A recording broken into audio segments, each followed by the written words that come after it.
Hey guys, welcome back to the channel once again. Papasierragolf here.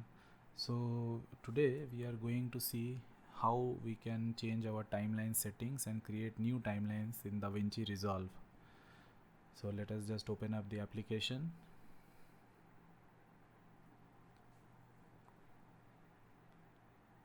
And it will open up into the previous project that I was working on, as you can see. And now we will go to the file settings, and there we'll create a new project, and we'll name this aptly as new project and click enter.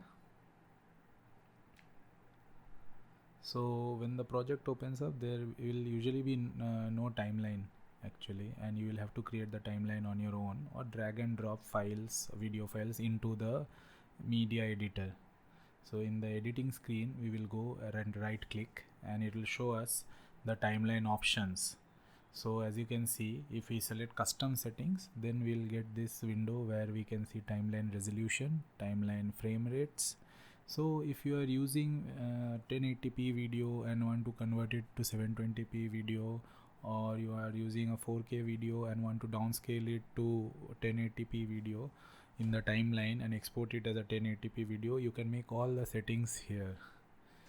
So I hope this has clarified how to make a timeline and how also to change the timeline settings. If this video was helpful, do leave a like and also comment down below if you need help regarding anything with DaVinci Resolve.